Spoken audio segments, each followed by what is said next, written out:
Imagine un monde où chaque webtoon fait partie d'un même plan, d'une seule grande histoire.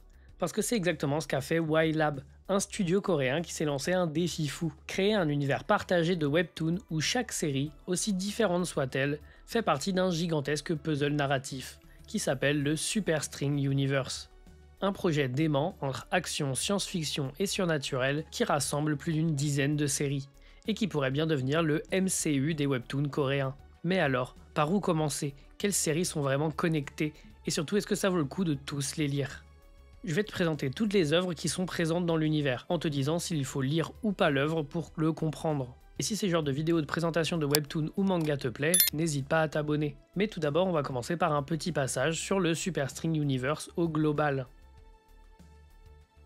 Un jour, pour des raisons inconnues, Jupiter s'approche de l'orbite de notre planète. Mars explose avec la gravité de Jupiter et la Terre fait elle aussi face à une destruction imminente. Le désastre de l'humanité n'est qu'à un pas. La technologie scientifique actuelle ne permet pas la migration interplanétaire. Miho Won, la PDG du groupe Daehan, concocte un plan pour faire migrer toute l'humanité dans une autre dimension grâce à la théorie des supercordes. Au cours de ses efforts, elle découvre que toute cette catastrophe est en réalité d'origine humaine, orchestrée par une force maléfique. Miho rassemble des super-héros aux super-pouvoirs venus d'autres dimensions sous le nom de Super String, et se prépare à mener cette guerre contre les forces du mal. Ceci est le début officiel du Super String, que l'on peut retrouver sur le site de YLab. L'univers il est encore en cours de parution sur certaines œuvres et d'autres s'ajoutent au fil du temps. Pour l'instant, il y a 19 œuvres qui sont reliées de près ou de loin au Super String, et je vais les présenter dans un ordre de lecture conseillé via le wiki communautaire. Tous les webtoons ne sont pas importants pour une compréhension de l'histoire, je préciserai à la fin de la présentation si le webtoon est obligatoire ou pas à lire. Alors n'attendons pas plus et présentons ces 19 œuvres. Au XIXe siècle, sur une île reclue de tout, près de Dokdo, sont exilés les criminels de la Corée et du Japon. Cet endroit n'était même pas mentionné dans l'histoire des pays car ça leur permettait de cacher les pires secrets. Ils ont nommé cette île l'Enfer brûlant. Un jour, le Japon va y déposer un criminel, le pire de tous, un tueur cannibale impitoyable qui ne cherche qu'une chose, se battre et manger à sa faim. Il va même réussir à sortir de sa cage et tuer une partie de l'équipage avant que le reste ne fuit. Désormais, sur l'île, il connaît sa réputation, et va alors crier que les autres criminels sortent de leur cachette, mais personne ne va venir. Cependant, au loin, quelqu'un le regarde, et une délicieuse odeur va l'attirer vers un autre homme de cette île qui pendant un an s'est occupé de tous les autres criminels pour en faire des statues. C'est alors le début d'un combat entre les deux, celui qui veut manger contre celui qui veut le transformer en œuvre d'art. Ça s'appelle Burning Hell, c'est écrit par Iwan Yoon, qui est un nom qu'on va entendre très souvent dans cette vidéo, et c'est illustré par Kyung-gil Young. Ce webtoon il n'est pas vraiment important à l'heure actuelle, car son importance n'est pas encore connue parmi les autres œuvres. Et malheureusement l'œuvre elle est très courte car elle ne dispose que de 9 chapitres, mais reste néanmoins très cool à lire et les dessins sont très plaisants et très crus. En Afrique du Sud, plus précisément à Cape Town, vit la meilleure réparatrice d'instruments à vent en cuivre du monde. Le nom du studio, Westwood Vibrato, et elle s'appelle Cornelia Bobo Washer, elle peut recréer des symphonies magiques dans des instruments cassés. Le premier client qu'elle va recevoir l'attendait à la porte de son atelier. Il est nul autre que Svan Evans, un grand musicien qui vient car l'embout de son saxophone est cassé et seule elle pourrait le réparer. Mais elle voudrait savoir l'histoire derrière cet embout car il est fait de cristal et très rare. Cela commence à New York, où Evans jouait dans la rue et à la fin de la journée, une jeune femme en pleurs vient et lui demande de coucher avec elle. Il refuse et elle s'en va. Le lendemain, un homme va lui dire que le saxophone est un instrument vulgaire, que le ton est incomplet et que les vibrations sont troubles, mais qu'il n'y a aucun autre instrument qui peut toucher les gens comme celui-ci, et que sa vie doit être remplie d'agonie et d'angoisse pour que le public puisse être touché. Et c'est alors que la femme d'hier va revenir avec un bilan de santé, en lui demandant de s'excuser de l'avoir traitée d'indécente. Les deux vont alors commencer à se voir de plus en plus, et on va apprendre que la jeune femme était venue lui demander de coucher avec lui, car un jour après son travail, elle attendait de traverser un passage, quand elle vit une femme nourrir son enfant, et que la scène était si belle qu'elle s'en est mise à pleurer, et qu'elle voulait alors avoir un enfant car cela la rendrait belle. Il avait d'ailleurs joué une chanson dans la rue lors de la Saint-Valentin, Misty, et la femme va lui demander un jour de la jouer pour elle sur une grande scène. Cependant, Cornelia va lui demander s'il a pu lui jouer cette musique, mais non, il n'a pas pu. Car le lendemain de cette demande, la jeune femme était décédée. Le webtoon s'appelle Westwood Vibrato et c'est vraiment un des webtoons les plus touchants. Il n'est pas vraiment nécessaire de le lire pour comprendre l'univers, même si on va revoir certains personnages dans d'autres œuvres de l'univers. C'est créé également par In-Wan Yoon et illustré cette fois-ci par Sun Hee Kim. Mais je ne peux que vous le conseiller de le lire car c'est un webtoon extrêmement touchant. En seulement 2 épisodes, l'auteur arrive à nous prendre au cœur et à nous faire lâcher des larmes. Et il y a 71 chapitres de disponibles en version webtoon et il y a également une version manga qui existe. Yuna Park est une jeune lycéenne qui a tout pour elle. Elle vient d'une bonne famille, a des amis et des notes plus que correctes, mais un jour elle va être témoin d'harcèlement d'une autre élève. Elle ne veut rien avoir à faire avec ça, cependant cela va venir vers elle quand elle va retrouver la fille harcelée dans les toilettes qui va partir en courant, en oubliant son costume, car c'est une otaku qui est fan de cosplay, et Yuna va alors la retrouver dans une convention sur le thème d'un jeu qui s'appelle Secret Garden, où elle va rencontrer un jeune homme qui va lui faire briller les yeux. Elle va alors commencer à jouer à ce jeu et se lier d'amitié avec la jeune femme, jusqu'au jour où en mangeant toutes les deux, la harceleuse va venir et verser de l'eau sur Yuna. Sauf que Yuna a un grand frère, qui lui est un génie en tout point et que quand Yuna avait des mauvaises notes, elle était punie à la façon militaire, ce qui fait qu'elle sait se défendre et va s'occuper de l'harceleuse à sa façon. Elles vont se retrouver dans le bureau du principal et la mère va vouloir porter plainte contre Yuna, jusqu'à ce que son frère, qui est PDG d'une grande entreprise d'informatique, en lien avec celle de la fille, et il va montrer qu'il est impitoyable en coupant tous les fonds avec eux. Cependant, cela va juste faire que Yuna va devenir isolée dans sa classe et va devenir accro au jeu Secret Garden, à un point où elle ne va plus aller en cours. La seule solution pour son frère, infiltrer l'entreprise pour sauver sa sœur. Le webtoon s'appelle Prince of Prince, c'est créé par Jaea et illustré par SE. Vous pouvez totalement passer ce webtoon qui n'a pas vraiment de lien à l'heure actuelle avec l'univers, mais si vous aimez les histoires d'amour, c'est une lecture correcte du peu que j'ai pu lire car toute l'œuvre n'est pas encore traduite. Yoonga Jeon est un nouveau dans son école, mais il ne lui a fallu que 2 mois pour monter à sa tête. C'est un prodige du combat qui n'hésite pas à se battre pour faire régner le respect sur son école et ses camarades. Un soir, Yoonga va se faire convoquer par la police suite à ses nombreux combats, et ses camarades vont se faire bousculer par quelqu'un qu'ils ont voulu essayer d'intimider. Un homme vêtu d'une capuche et d'un blouson avec floqué au dos, An Lim Jim. Ils vont perdre malgré leur nombre. Le policier qui s'est entretenu avec Yoonga va d'ailleurs le prévenir qu'il ne peut pas faire ce qu'il veut car cela ne va pas durer, et qu'il va tomber sur plus fort que lui un jour. Il va alors recevoir un appel, et c'est un de ses bras droits, qui va lui dire qu'ils se sont fait rétamer par une seule personne. Et c'est au même moment qu'il va le croiser et vouloir se battre. Mais il ne va même pas réussir à lui mettre un coup de poing avant de tomber. Au réveil, un drôle d'homme va lui donner une carte de visite sur un lieu qui pourrait l'intéresser, le PVP.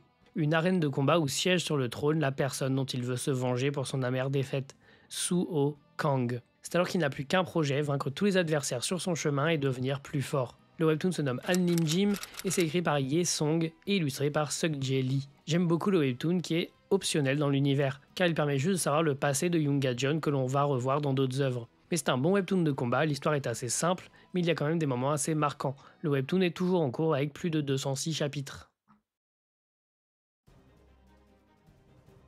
Sur le pont Gwangan à Busan, un jeune homme avec un masque annonce qu'il va faire exploser le pont si la police ne fait pas suite à sa requête. Libérer tous les prisonniers de la prison de Changson avant 30 minutes et un véhicule avec 3 milliards de won. Car ce jeune a promis de ne plus s'enfuir, il est devenu le terroriste le plus dangereux du monde. Il y a 11 ans, suite à un accident de voiture, un jeune garçon voit sa mère sous un rocher qui lui dit de partir. En pleurs, le garçon va découvrir qu'il n'est pas quelqu'un d'ordinaire, car ses yeux vont lui faire apparaître sa mère dans une fumée violette. Il va alors voir son premier malheur. Des années après, il va se retrouver avec sa gouvernante dans un centre commercial pour faire des courses, sauf qu'il va apercevoir encore une fois cette fumée violette qui lui annonce un malheur. Mais cette fois, c'est tout le centre qui est absorbé, car le plafond risque de s'effondrer. Il va prévenir la sécurité mais personne ne va le croire, sauf une, sa gouvernante, qui va alors appeler un ami qui va venir avec un fourgon plein d'armes pour faire évacuer de force le centre. Ça s'appelle Terrorman et c'est obligatoire pour comprendre le Super String.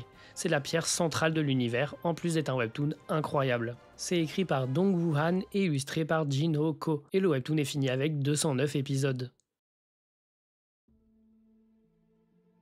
Pendant l'été de 1997, Won Mi-ho, une jeune femme au fort caractère et héritière d'un puissant conglomérat, est envoyée en exil sur l'île de Jeju. Après un scandale qui a terni l'image de sa famille, loin de la ville, elle se retrouve sur une île au passé sombre, que les anciens considèrent comme maudite, hantée par des esprits démoniaques issus d'anciens rituels oubliés. C'est là qu'elle va faire une rencontre glaçante. Un véritable démon l'attaque. Mais contre toute attente, il ne la tue pas. Il sait que d'autres viendront, et qu'ils finiront le travail à sa place.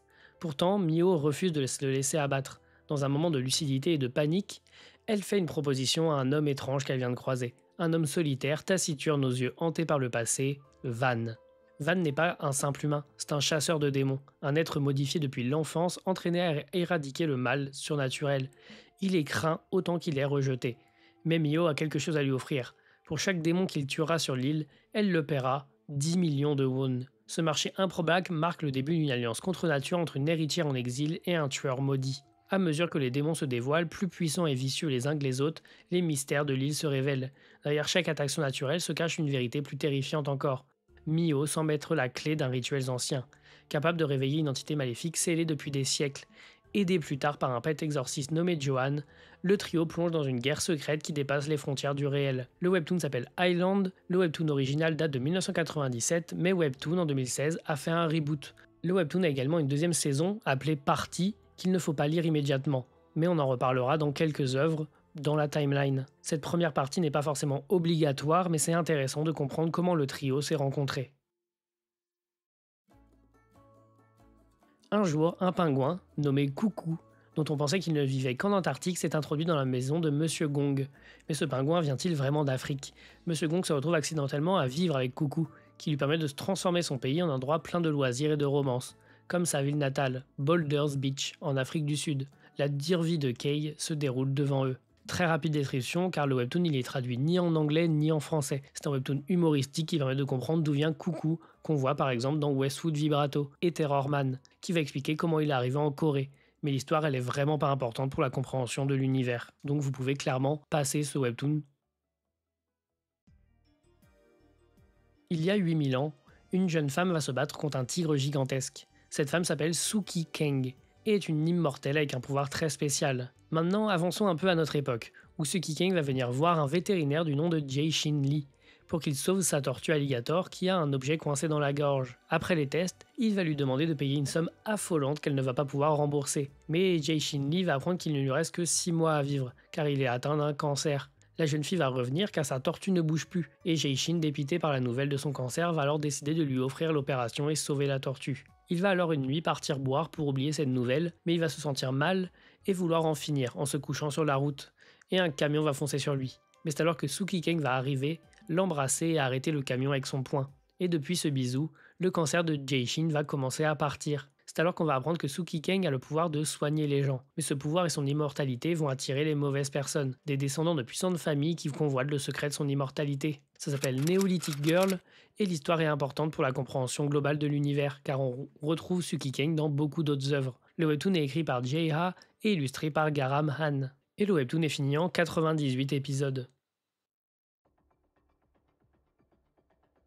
Kang Ha-neul se réveille au milieu de décombres, dans une obscurité totale. Par chance, son téléphone a encore de la batterie et il va alors avoir un peu de lumière pour pouvoir se déplacer. Dans sa quête de comprendre ce qu'il se passe, il va se balader dans un Séoul sombre. Il va s'évanouir et se réveiller avec des drôles de sangsues sur son bras. Il va alors chercher un hôpital et entendre une voix, peut-être un survivant. Mais il va être stoppé par une femme qui va lui dire de se taire et de la suivre, car elle vient de lui sauver la vie. Cependant, un train va tomber du ciel et ils vont perdre leur lumière un instant, ce qui va faire que les sangsues vont les attaquer. La jeune femme va alors tomber inconsciente et Ha-neul va alors la transporter pour essayer de trouver un lieu en sécurité et comprendre ce qu'il se passe dans ce monde.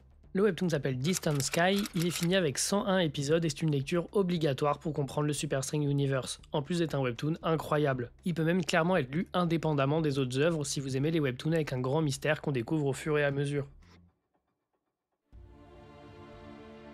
La deuxième partie d'Island approfondit les origines des protagonistes et la véritable nature du mal qui plane sur Jeju. Ce qui n'était qu'un simple exil devient une bataille pour l'avenir du monde. Le voile se lève sur la malédiction de Van, autrefois un enfant sacrifié dans un rituel destiné à créer un tueur de démons. Sa lutte intérieure contre le monstre qu'on a placé en lui devient plus intense, alors que ses souvenirs refont surface. De ce côté, Miho découvre qu'elle n'est pas sur Jeju par hasard. Elle serait en réalité la réincarnation d'une prêtresse sacrée, jadis protectrice de l'île et gardienne d'un sceau enfermant une entité démoniaque majeure. Son sang est convoité, sa vie est menacée, et son rôle dans cette guerre ancestrale devient central. Le prêtre Johan, quant à lui, se retrouve tiraillé entre sa mission divine et les vérités troublantes qu'il découvre sur l'Église et les manipulations célestes. La foi ne suffit plus quand les ennemis se mêlent aux anges et que la lumière cache aussi des ombres. Cette deuxième partie pousse les personnages dans leur dernier retranchement, alliance et trahison se succèdent, révélation et sacrifice bouleversant l'équilibre, Van pourra-t-il conserver ce qui lui reste d'humanité, Mio acceptera-t-elle le poids de son héritage, et surtout, jusqu'où sont-ils prêts à aller pour empêcher la libération du mal absolu. Contrairement à la première partie, la partie 2 de Highland est obligatoire à lire pour comprendre tous les tenants et aboutissants de l'univers.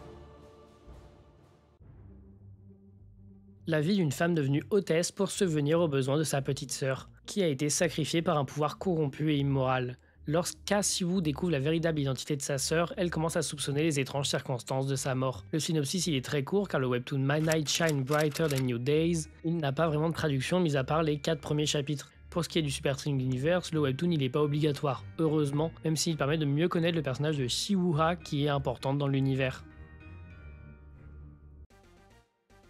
Dans un monde où le crime organisé étend son influence jusque dans les plus hautes sphères du pouvoir, une menace du nom de Sambuca opère dans l'ombre, une mafia internationale responsable de disparition d'enfants, de trafic de drogue et d'une violence systémique impunie. Pour faire face à cette organisation impitoyable, Myo Won, brillante héritière du conglomérat coréen Daihan Group, décide de prendre les choses en main. Mais pour vaincre Sambuca, l'argent ne suffit pas. Il faut une équipe capable de frapper fort, vite et là où personne ne s'y attend. C'est ainsi que naît The Queens, une unité d'élite composée de femmes redoutables au passé hors du commun. Parmi elles se distingue Suki Kang, une immortelle âgée de 10 000 ans, au regard aussi ancien que le monde lui-même. Venue de la série Neolithic Girls, Suki a traversé les millénaires portant en elle les secrets d'un passé révolu et les cicatrices d'amour impossible. Sa sagesse et sa puissance surnaturelle font d'elle une combattante inégalée, mais aussi une âme profondément marquée par le temps. Aux côtés de Suki se tient Myo Won, personnage issu du webtoon Highland, envoyé à l'origine sur l'île de Jeju pour résoudre une série de meurtres mystérieux. Myo s'y confronte à des forces dépassant la logique humaine. Aujourd'hui réunis dans une même lutte contre Sambuca, Myo et Suki forment le cœur de The Queens. On va même retrouver une autre femme qu'on retrouve dans un autre webtoon présenté avant. Ça s'appelle The Queen, il y a 40 épisodes,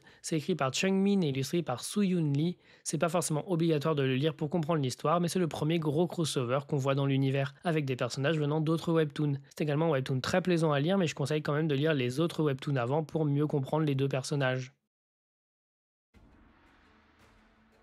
Soo Chan-jeng est un élève très populaire, il est beau, drôle et toujours bien habillé. Cependant, il cache un énorme secret. Quand il était jeune, il a utilisé un insecticide sur une libellule et cela a changé sa vie à jamais, car il se retrouvait avec dans son dos des ailes de libellule, qu'il doit alors cacher pour ne pas se faire juger et devenir un reclus de la société. Alors qu'il sort avec une amie dont il n'est pas indifférent, au cinéma, ils vont se retrouver dans une attaque par un individu disposant également de parties d'insectes, car il dispose de pattes aiguisées comme une menthe religieuse. Il est à la recherche d'une proie, et il s'agit de Soo-chan. Il va alors essayer de s'enfuir avec son ami et ils vont se retrouver en haut du bâtiment, et l'homme va le pousser par la fenêtre. Soo-chan va alors avoir un énorme dilemme. Doit-il l'aider en sautant et en déployant ses ailes, ou alors la laisser tomber? Bien entendu, il va la sauver et montrer au grand jour ses ailes. C'est alors qu'une femme avec des antennes de cafard va dire à quelqu'un dans son oreillette « Nous devrions le prendre avec nous et l'emmener dans notre école ». C'est alors que Soo-chan va découvrir un nouveau monde dans le Nid, une école fondée par des hommes et femmes insectes pour regrouper les personnes comme eux, avec comme particularité que si tu es diplômé en étant le meilleur, tu obtiens un élixir pour retrouver ta vie d'avant. Ça s'appelle Jungle Juice,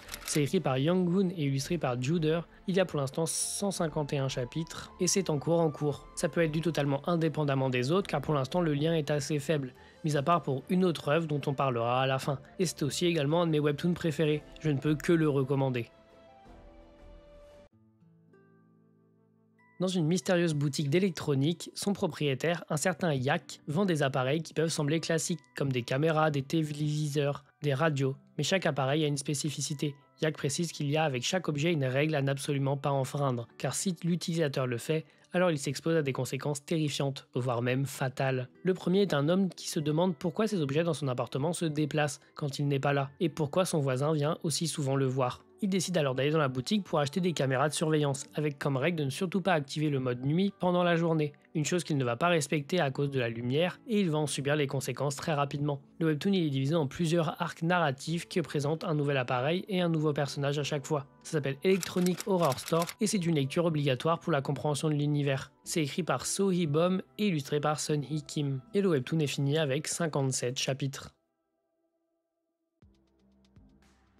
Dans un futur proche, la Terre est frappée par un virus terrifiant, le P-influenza. Cette maladie se propage rapidement à travers le globe, transformant ses hôtes en êtres difformes et dénués de raison, semblables à des zombies. Ces infectés perdent toute trace de conscience humaine et sont sujets à une agressivité extrême. Cependant, depuis des années, l'humanité a connu un développement fulgurant dans le domaine de l'intelligence artificielle. Des androïdes domestiques, des housekeepers, ont été créés pour servir les humains au quotidien. Navil est un jeune garçon qui va trouver le corps d'un de ces androïdes et va demander à sa grand-mère de le réparer. C'est alors que va naître Asti et va vivre aux côtés de Navil, son nouveau maître. Cependant, un jour, la grand-mère va être victime du virus et va mettre fin à ses jours. Et malheureusement, Navil va également être infecté. Asti ne va alors plus le reconnaître et va commencer à le chercher, jusqu'à ce que Navil, dans son dernier souffle de lucidité, va la remercier d'avoir été avec lui. Et c'est alors que Asti va se mettre à pleurer et reconnaître son maître, et va alors se mettre en quête de pouvoir le sauver. Housekeeper, c'est écrit par Young Tae-che et illustré par Yu Yoon. Il y a 134 chapitres de disponibles avec seulement les 2 premières saisons sur les 3 traduites officiellement. L'histoire est importante dans l'univers et encore une fois un très bon webtoon, même lu indépendamment du Superstring. Il fut un temps où le royaume de Jushin régnait avec grandeur sur les terres orientales, un empire inspiré des dynasties asiatiques imprégné de légendes, où la justice était incarnée par un ordre secret et redouté, les Hangyo Onchi. Ces justiciers, souvent solitaires, voyageaient déguisés en simples vagabonds, mais au moindre abus de pouvoir d'un seigneur local, ils brandissaient leur sceau officiel, preuve de leur autorité divine, et faisaient régner une justice expéditive, souvent sanglante. Leur rôle était sacré, leur venue redoutée. Mais le monde a basculé. Jushin est tombé, victime de trahison interne, de révolte et de manipulation occulte. L'empire a été balayé, la population est désormais livrée aux mains des tyrans locaux, de bandits, de sorciers, de créatures démoniaques. L'ordre des Hangyo Onchi est dissous, oublié, réduit à un mythe. Tous sauf un. Le webtoon s'appelle Blade of the Phantom Master, c'est écrit par In-Wan Yoon et illustré par Kyung-Gil Yang. Et c'est encore une fois un webtoon important pour la compréhension de l'univers et des webtoons futurs. Wan-Sok est un jeune homme sans but, un peu loser, qui erre sans réel avenir. Ancien délinquant, il vivote de petits boulots et traîne dans les bas-fonds de la ville, jusqu'au jour où il se retrouve brutalement assassiné en tentant de protéger une lycéenne d'un gang. Fin de l'histoire, pas tout à fait. Contre toute attente, Sun-wook revient à la vie, et découvre qu'il est désormais capable de ressusciter. À chaque fois qu'il meurt, son corps revient à la vie exactement 3 jours plus tard, dans un état impeccable. D'abord déboussolé par ce pouvoir surnaturel, il comprend rapidement qu'il détient une chance unique, c'est de ne plus jamais être impuissant face à l'injustice. Mais cette résurrection n'est pas un simple don, elle est accompagnée d'une malédiction. Wan-Sok ressent toujours la douleur de sa mort, et chaque retour le rapproche d'un destin encore plus obscur. Bien vite, il se retrouve mêlé à un vaste complot impliquant des organisations criminelles, des expériences humaines illégales et une mystérieuse entreprise nommée le groupe Do-won, qui semble être très intéressé par son cas. Face à des ennemis de plus en plus puissants, Wan-Sok décide de se battre, non pas pour la gloire ou la vengeance, mais pour ceux qui n'ont personne pour les protéger. Lui, l'ancien marginal, devient une légende urbaine, un homme qui meurt et revient, encore et encore. Reawakened Man, c'est un webtoon écrit par Young Tae-che et illustré par Jae-han Kim. Il y a 2 saisons nommées saison 1 et 0, les 2 sont importantes pour l'univers. La saison 1 est l'histoire principale et la saison 0 est le préquel où on suit l'histoire de Wan, adolescent. L'histoire se déroule dans un monde au bord de l'effondrement, où des catastrophes surnaturelles et des manipulations interdimensionnelles menacent l'humanité. Le récit s'ouvre sur l'émergence d'une entité maléfique nommée Atrahasis, dont les actions pourraient provoquer la fin du monde. Face à cette menace, 2 figures emblématiques au pouvoir extraordinaire se dressent. D'un côté, Min Jung-woo, le protagoniste de Terror Man, capable de percevoir les malheurs imminents. Il utilise ses visions pour prévenir des catastrophes, quitte à être perçu comme un terroriste. Et de l'autre, Wan-Sok, le protagoniste de Reawakened Man, doté du pouvoir de revenir à la vie 3 jours après sa mort. Il cherche à protéger ceux qu'il aime, même au prix de sa propre vie. Leur idéologie divergente les place sur des trajectoires opposées, mais la gravité de la situation les contraint à envisager une collaboration. Ça s'appelle Terror vs Revival, c'est écrit par Dong Woo-han et illustré par Jin Oko. L'histoire est finie en 88 chapitres, et c'est un peu le plat principal de l'univers. Tout ce que vous allez lire avant sert à ce webtoon. Et c'est vraiment une lecture incroyable que je ne peux que recommander, même si elle demande de lire beaucoup d'autres webtoons avant.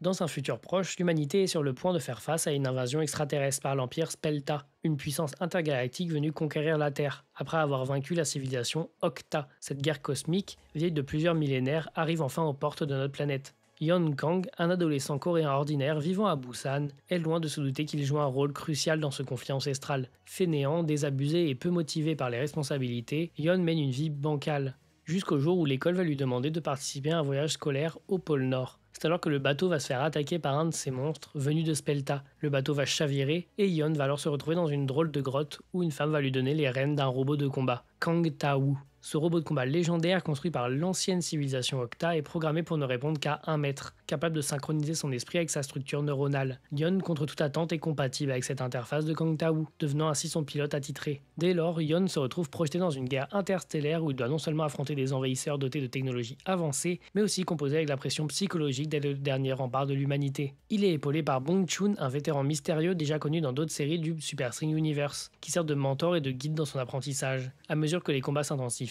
Yon découvre les vérités cachées sur la guerre entre Octa et Spelta, et le rôle du Kang Tao, comme vecteur d'équilibre entre les dimensions. Le robot n'est pas qu'une arme, il est une entité consciente, chargée de protéger la structure même du multiverse. Kang Tao, c'est l'avant-dernier webtoon de l'univers, et c'est également un webtoon obligatoire pour comprendre tous les tenants et aboutissements. C'est écrit par Young-Yuk Shin et illustré par Kyung-Gu Liang. La saison 1 est complète en 34 chapitres, cependant la saison 2 pour l'instant est en pause, voire même elle va peut-être être annulée. Marco Polo est un jeune homme brisé par le destin. Après avoir assisté à l'exécution injuste de ses parents, accusé de trahison envers la couronne, Marco est contraint de fuir, réfugié dans les ports. Il devient marin pour subvenir aux besoins de ses frères et sœurs. Son cœur est empli de rage, de questions sans réponse et d'un désir brûlant de vérité. Mais le monde dans lequel il évolue n'est qu'un fragment de la réalité. Lors d'un voyage maritime de routine, le navire de Marco est attaqué par des créatures monstrueuses surgies de nulle part. Le navire sombre dans une mer déformée par des forces inconnues. Marco, seul survivant, échoue dans une ville mystérieuse d'Asie. C'est là qu'il découvre un médaillon gravé du symbole OZ, un artefact énigmatique qui agit comme une clé entre les mondes. Ce médaillon le projette dans une suite de dimensions parallèles, chacune plus étrange et périlleuse que la précédente. Dans ces réalités, il rencontre des versions alternatives de personnages, des héros de sagas oubliés, et des entités cosmiques qui régissent l'ordre du multivers. Marco devient alors un voyageur interdimensionnel malgré lui, embarqué dans une guerre silencieuse entre deux grandes forces, l'organisation White, déterminée à remodeler l'univers selon leurs propres idéaux, et l'organisation OZ, protectrice d'un équilibre entre les dimensions. Au fil de ses aventures, il découvre que ses voyages ne sont pas un hasard, il est le choix différé, une anomalie temporelle capable d'influencer le cours des dimensions. Marco ne combat pas pour la gloire ni par devoir, il se bat pour que d'autres n'aient pas à tout perdre comme lui. À travers trahison, révélation, sacrifice et confrontation épique, il devient un pilier de l'univers Super String, un point de convergence entre les histoires, un symbole de résistance face à l'effondrement du multiverse. Ça s'appelle Super String Marco's Polo Travel to the Universe et c'est un webtoon particulier, car sans avoir lu les autres de l'univers, c'est très compliqué à comprendre. C'est écrit par In-Wan Young et illustré par nul autre que Boichi, que vous connaissez sûrement pour des œuvres telles que Sunken Rock. Et voilà, ceci est la liste des webtoons dans un ordre de lecture afin de comprendre le plus possible l'univers. C'est vraiment quelque chose de complet et ça peut faire beaucoup d'infos à digérer. YLab, en plus du Super String Universe, a également créé d'autres univers du même type, notamment le Blue String Universe dont je vais parler une prochaine fois. Cette vidéo sert surtout de guide pour découvrir l'univers. En tout cas, il y a beaucoup de webtoons qui peuvent aussi être lus indépendamment, que j'ai présentés. N'hésitez pas à checker ceux qui vous intéressent. Si vous arrivez jusque-là, merci infiniment. J'espère que certaines œuvres vous donnent envie et je peux clairement vous garantir que certaines de ces œuvres vont vous marquer même. Et je vous dis peut-être à une prochaine fois.